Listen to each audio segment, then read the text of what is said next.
Assalamualaikum warahmatullahi wabarakatuh. Waalaikumsalam warahmatullahi wabarakatuh. Bagaimana kabarnya hari ini anak-anak? Alhamdulillah. Terima kasih. Hari ini ada yang masuk? Absennya semuanya masuk. Terima kasih untuk hari ini anak-anak sudah masuk semua. Selanjutnya untuk hari ini kita akan belajar tentang coding dan kecerdasan artifisial. Utamanya kita akan membahas tentang berpikir komputasional. Sebelum mulai, mari kita berdoa bersama-sama. Mudah-mudahan apa yang kita lakukan hari ini memberi manfaat yang baik. Berdoa dimulai. Selesai. Terima kasih. Di sini apakah perhatikan berikutnya, apakah anak-anak pernah bermain game seperti ini? Pernah. Nah, pasti kalian semuanya sudah pernah bermain tentang internet. Apakah yang kalian mainkan yaitu game? Apakah kalian pernah menyelesaikan permainan game puzzle? Pernah. Bagaimana cara untuk mainkannya? Pastinya kita melakukan secara bertahap kan? Tidak mungkin kita lakukan secara lompat-lompat. Nah, ini cara berpikir komputasional ini adalah yaitu belajar berpikir secara bertahap. Tidak boleh kita berpikir secara loncat-loncat atau cara bahasanya dijujuk. Tujuannya adalah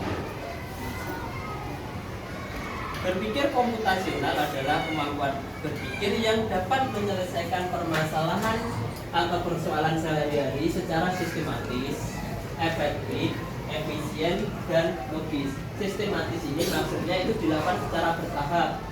Efektif dilakukan tanpa membuang-buang energi yang tidak perlu kita pikirkan. Efisien juga sama, hanya hal-hal penting saja yang kita bahas. Sedangkan logis itu apa yang kita menyelesaikan dengan cara yang masuk akal.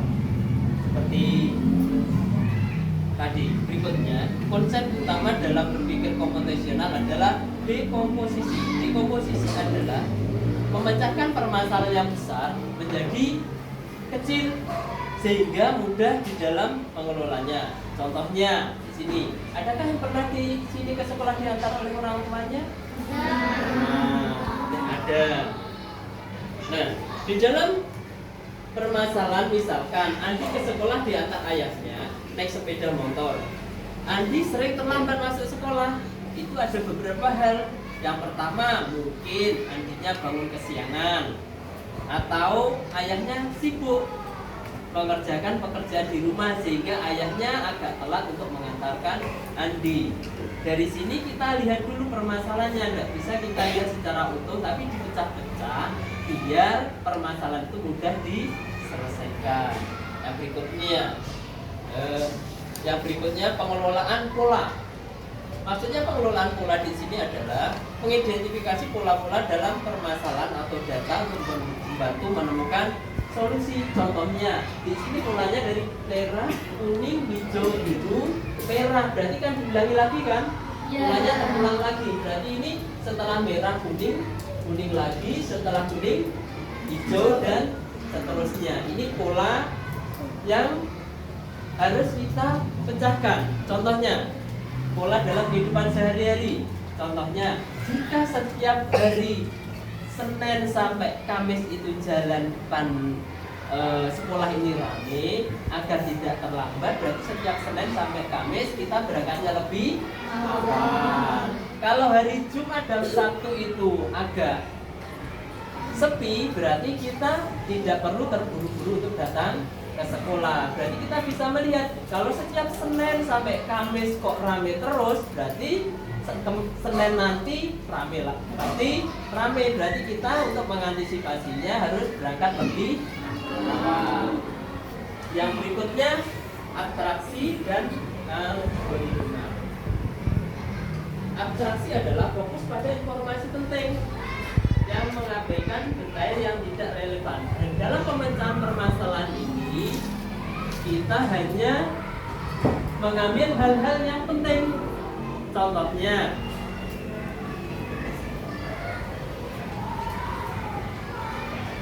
Andi ke sekolah diantar ayahnya naik sepeda motor. Andi sering terlambat masuk ke sekolah karena berangkat ke sekolah kesiangan. Andi bangun kesiangan. Yang pertama dilihat Andinya bangun kesiangan atau tidak. Yang tidak penting apa? Ayahnya nanti pakai kaos atau pakai sepatu atau pakai jas. Itu kan tidak penting. Yang penting ayahnya bisa mengantar ke sekolah. Seperti hal-hal itu yang perlu dikesampingkan biar kita fokus pada permasalahan yang akan kita selesaikan.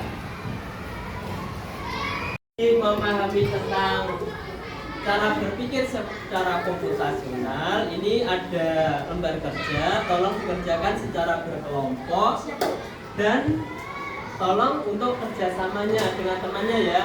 Karena di sini selain kita belajar berpikir komputasional, tapi juga kita bagaimana cara kita bekerja sama dengan teman, menghormati teman, cara bagaimana kita menghargai pendapat teman ya.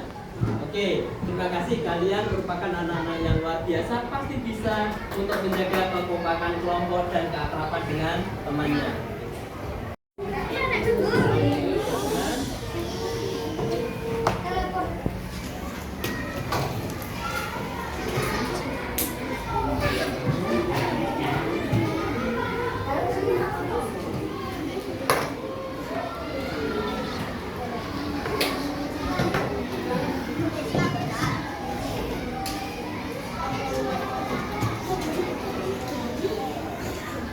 Ya, tolong.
Mudah-mudahan apa yang kita pelajari ini bisa bermanfaat dan bisa diterapkan dalam kehidupan sehari-hari sehingga kita dapat menyelesaikan permasalahan-permasalahan yang ada di dalam kehidupan sehari-hari itu lebih baik lagi dan lebih efisien lagi.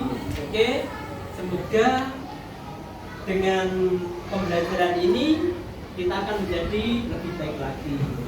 Oke, terima kasih. Sebelum pulang, kita tolong Mas Barata untuk memimpin.